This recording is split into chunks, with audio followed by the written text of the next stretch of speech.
Chaque année, son nom et son design sont un secret bien gardé. Lab n'aura pas fait exception, son dévoilement par la presse mis sous embargo jusqu'à 20h hier soir. Un suspense qui entretient le mystère et l'attrait toujours plus grandissant du public pour les boules de Meisenthal, 20 ans après la création du Centre international d'art verrier. Depuis, 30 modèles ont été conçus, des plus traditionnels aux plus contemporaines. Lab fait partie de cette nouvelle lignée. On a commencé à vendre 50 boules de Noël en 1999. L'an dernier, 50 000 boules vendues et fabriquées, dont 20 000 de la dernière année. Preuve en est que les sujets contemporains commencent tout doucement à séduire le public, alors qu'au démarrage de notre activité, c'était plutôt les sujets traditionnels qui tenaient la dragée haute. Elles aussi ont dû garder le silence pendant près d'1 an, avant de pouvoir enfin exposer leur travail aux yeux du monde. À 24 et 25 ans, Clara Bellé et Clémence Pailleux ont dessiné Lab pour le Centre d'art verrier. Leur choix de design vient du monde de la chimie, l'union entre une fiole ballon et un tube à essai. Elle est partie en fait d'un thème qui nous est cher, sur lequel on travaille souvent, c'est la convivialité. Le fait d'être ensemble autour d'une table et donc l'alchimie entre les gens. De l'alchimie, on est parti vers la chimie et donc la verrerie de laboratoire, et de là a découlé plein d'associations de formes et Lab. Ça fait 1 an qu'on travaille sur ce projet et pendant 1 an, on ne pouvait pas en parler, pas dire à quoi elle ressemblait, même à nos familles, à nos amis. Donc c'est vrai que le mystère, je pense, alimente l'excitation et la renommée du lieu. Dans les ateliers, les verriers sont à pied d'œuvre.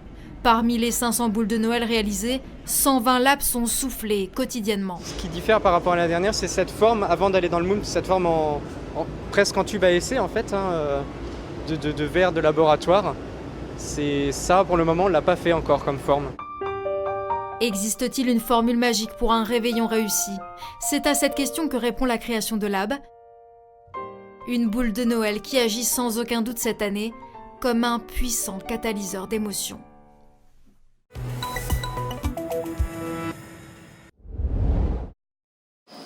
Des images d'archives qui devraient vous faire saliver si vous êtes amateur de miel et surtout celui des producteurs locaux.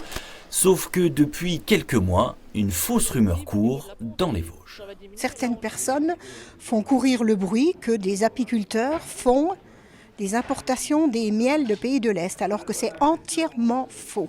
Une rumeur qui, bien évidemment, fait bondir les producteurs locaux. Ils évoquaient le sujet il y a quelques jours à la Chambre d'agriculture à Épinal lors de cette conférence débat sur la qualité du miel. Conférence animée par Albert Becker du CETAM, le Centre d'études techniques apicoles de Moselle, qui connaît bien le sujet parce qu'il y a, en effet, parfois en France, des producteurs qui trichent. Il est vrai qu'il y a des apiculteurs qui ont des difficultés économiques parce que la production n'est pas suffisante, parce qu'il y a la qualité climatique qui ne permet pas de la réaliser. Et donc il y a effectivement des importations de miel qui sont faites par un certain nombre de personnes, peut-être pas très honnêtes, et qui en plus ajoutent le fait qu'ils sont eux-mêmes producteurs alors qu'ils ne le sont pas. Mais ça, c'est un problème pour lequel nous luttons.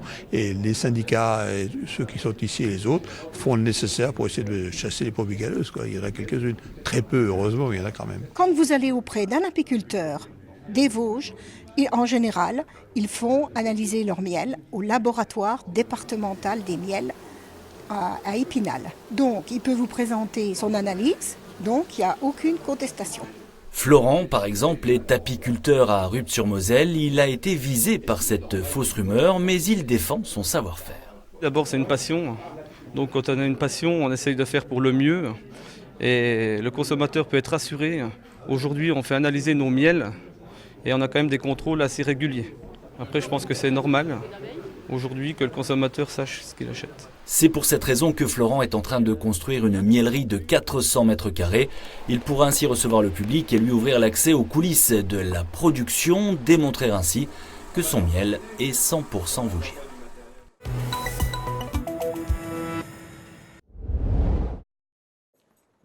Ce matin, c'est le grand jour pour Anaïs, 8 ans. Après avoir trouvé la bonne clé, direction le courrier. Environ 1 fois par mois, elle reçoit des lettres un peu particulières, venues d'un royaume très très lointain. Le lundi 4 novembre 2019. Coucou Anaïs. Il s'en est passé des choses depuis ta dernière lettre. Pour commencer, tu as parfaitement résolu l'énigme du grimoire. Bravo.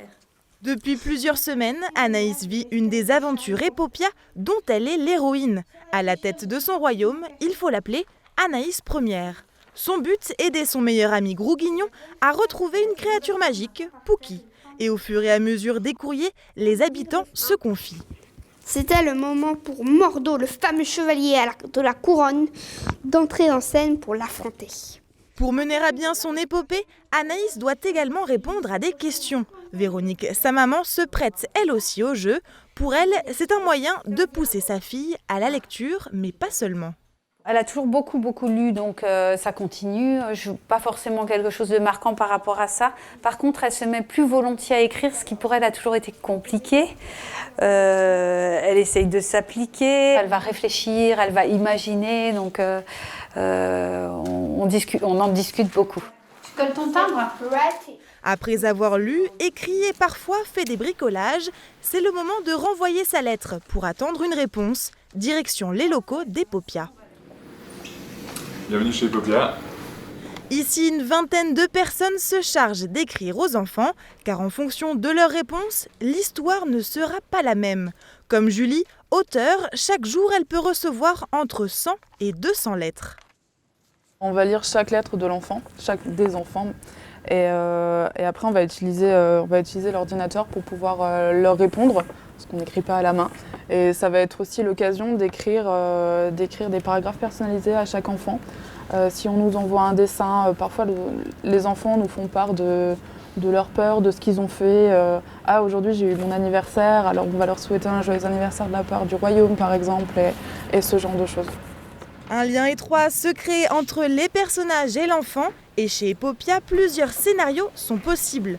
De nouvelles trames ont fait leur apparition, devenir l'assistant du grand Schtroumpf ou plonger dans l'univers de Miraculous et conseiller Ladybug. Aujourd'hui, 50 000 familles et plus de 500 classes d'école utilisent Epopia à travers le monde. À l'origine, un souvenir d'enfance. Moi, je suis dyslexique, dysorthographique, j'ai eu des problèmes à rentrer en lecture dans ma jeunesse. Et puis un matin, je devais avoir 8 ans, et je découvre dans la boîte aux lettres une lettre à mon nom. Et comme tous les enfants, on adore recevoir du courrier. Et je l'ouvre, et là, je découvre une clé de voiture. Et du coup, pourquoi ? Et donc, je lis le courrier qui va avec, et là, j'apprends que j'ai gagné une voiture, il faut aller chez un concessionnaire pour essayer la clé. Je me suis mis à lire et à relire ce courrier, j'ai même répondu et j'ai écrit. Et c'est exactement ce mécanisme-là, en utilisant l'imaginaire, qu'on utilise pour amener les enfants dans la lecture et dans l'écriture. C'est une nouvelle manière de s'adresser au lecteur, de le faire entrer vraiment dans une interaction qui est forte, mais sur papier, par du texte, par l'imaginaire. Depuis peu, la start-up Epopia propose à la fin de chaque aventure la création d'un livre dont l'enfant est co-auteur. Avec ses courriers, ses dessins, c'est son histoire qu'il va pouvoir garder. En plus de cela, alors que les échanges épistolaires pouvaient durer entre 6 et 12 mois, une formule abonnement va voir le jour. De quoi vivre des péripéties imaginaires à l'infini, voire même de changer d'histoire en cours d'année.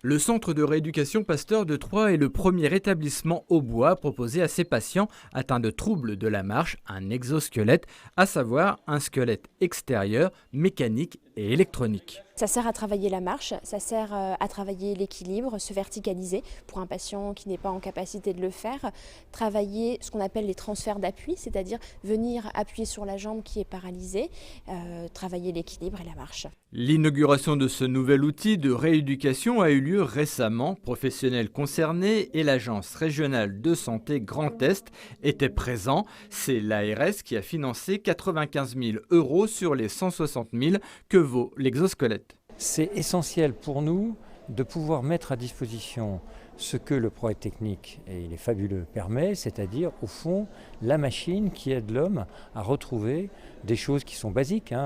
Pour nous, pour chacun d'entre nous, marcher c'est naturel. On a appris ça quand on était enfant et on a appris à mettre un pas devant l'autre sans tomber. Après un épisode de soins aigus, réapprendre à marcher, c'est difficile. Et la machine, là, elle est vraiment extraordinaire. Nous utilisons l'appareil véritablement depuis le début du mois de septembre, puisque la formation par le fabricant s'est faite fin août. Donc il y a vraiment une organisation très, très spécifique du fabricant. Et donc sur la durée du mois de septembre, on a utilisé l'appareil avec 3 à 4 patients. Christophe fait partie des patients qui utilisent l'exosquelette. Il est en fauteuil depuis 8 mois. Il espère que ce matériel lui apportera des progrès significatifs. C'est très impressionnant, déjà le mécanisme. On voit que c'est très minutieux, qu'il y a beaucoup de choses de faites. Et après, on espère que ça aidera pour améliorer la mobilité. Selon le directeur du Centre Pasteur, l'utilisation des exosquelettes devrait se démocratiser d'ici 5 à 10 ans.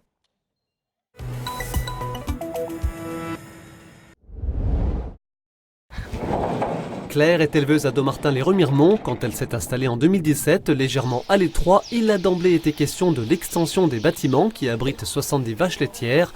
L'année dernière est ainsi sortie de terre cette structure pour améliorer les conditions de travail de Claire et de son associé, avec l'arrivée notamment d'un robot de traite, mais pour améliorer également le confort de leur bétail. C'est des bâtiments qui existaient avant, mais qui se développent de plus en plus parce que justement, à cause des lois bien-être animal, il faut qu'on évolue aussi. Donc nous, en plus, dans les Vosges, on a la possibilité de se servir de ce qu'on a autour de nous, que la nature nous offre. Donc là, par exemple, du bardage bois. Le bâtiment est plus lumineux, il est mieux ventilé, et ce jusqu'à la zone de couchage des vaches. Des critères d'importance quand les dénonciations de maltraitance animale se font de plus en plus nombreuses. Le bien-être animal, c'est une préoccupation également pour la Chambre d'agriculture des Vosges. Un animal qui se porte bien, qui n'est pas stressé, qui ne va pas dépenser de l'énergie avec l'alimentation qu'on leur donne à se réchauffer ou à se refroidir, c'est des animaux qui vont produire, on ne va pas dire plus, mais qui vont produire correctement. Donc vous aurez moins de problèmes dessus, des problèmes de pattes ou à être obligé de les soigner ou ce genre de choses. Parmi les outils de diagnostic, il y a par exemple le time-lapse, l'observation en accéléré d'une vidéo montrant le troupeau pendant 24 heures. Ça permet de faire des réglages alimentaires. Si on peut se rendre compte que par exemple la ration n'est pas disponible à certaines périodes de la journée et donc de faire des repousses de l'alimentation pour que justement les animaux puissent avoir accès à la ration en permanence, de vérifier la bonne circulation des animaux dans le bâtiment, ce qui est très important notamment en traite robotisée comme ici. Aujourd'hui on fait même des matelas à eau pour les vaches, donc pourquoi le matelas à eau pour les vaches? C'est surtout pour le confort. La deuxième chose c'est au niveau de la circulation du sang. Une vache, pour faire 1 litre de lait, ça doit filtrer au niveau de sa mamelle à peu près 500 litres de sang. Donc l'avantage du matelas à eau, un petit peu comme nos anciens dans les hôpitaux ou les grands brûlés, on les met sur les matelas à eau pour éviter les points de compression et favoriser la circulation du sang. Dernier avantage des matelas à eau, ils absorbent au besoin le trop-plein de chaleur dégagé par les vaches, leur offrant ainsi un meilleur confort thermique. Des équipements encore très peu installés dans les Vosges, en tout cas moins que les ventilateurs ou brumisateurs plus courants. Un bien-être animal d'autant plus important à préserver en hiver, quand les animaux peuvent rester jusqu'à 6 mois à l'intérieur.